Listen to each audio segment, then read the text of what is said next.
ఈరోజు నేను తాళ్లపాలెం వచ్చాను. ఇప్పుడే సోషల్ వెల్ఫేర్ హాస్టల్కి వెళ్ళి, రెసిడెన్స్ స్కూల్కి వెళ్ళి ముస్తాబ్ అనే కార్యక్రమానికి శ్రీకారం చుట్టి గ్రామానికి వచ్చాను. నేను గ్రామానికి వస్తే నేనేం కొత్త కాదు, ఎన్నోసార్లు వస్తూనే ఉన్నా. అయితే ఈరోజు మీ ఉత్సాహం చూసినప్పుడు, మీ అభిమానం చూసినప్పుడు నా జీవితంలో ఎప్పుడూ మరిచిపోలేనంత అభిమానం చూపిస్తున్నారు. ఈరోజు నేను వచ్చింది స్వర్ణాంధ్ర, స్వచ్ఛాంధ్ర మనకందరికీ అవసరమైన కార్యక్రమం, నాకు ఇష్టమైన కార్యక్రమం.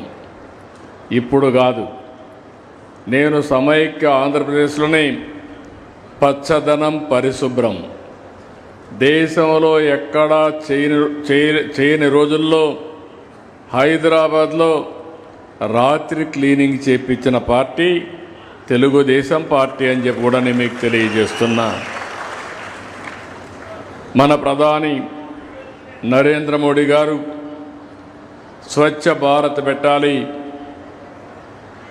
దేశమంతా కూడా పరిశుభ్రంగా ఉండాలి అని ఆయన ఆలోచించినప్పుడు నాకు ఒక బాధ్యత ఇచ్చారు. అందరి ముఖ్యమంత్రులతో కలిసి ఏమేమి చేయాలనో ఒక రిపోర్ట్ కింద ఇమ్మంటే, ఆ రోజు నేను కాంగ్రెస్, కమ్యూనిస్ట్ అందరి ముఖ్యమంత్రులతో కూర్చొనిపెట్టి రిపోర్ట్ ఇచ్చాం. ఆ రిపోర్ట్కి ఒక డిపార్ట్మెంట్ క్రియేట్ చేసి ఈరోజు దేశమంతా అమలు చేస్తూనే నిరంతరం ఒక స్ఫూర్తినిచ్చే విధంగా ఈ కార్యక్రమాన్ని ముందుకు తీసుకుపోతున్నారు. అయితే ఇప్పటికీ మనం అందరం గుర్తుపెట్టుకోవాలి, ఇంకా చేయాల్సింది చాలా ఉంది. అప్పటికి ఇప్పటికీ పర్యావరణం, పరిశుభ్రత ఒక సంవత్సరంలో చాలా మార్పులు తీసుకొచ్చాం.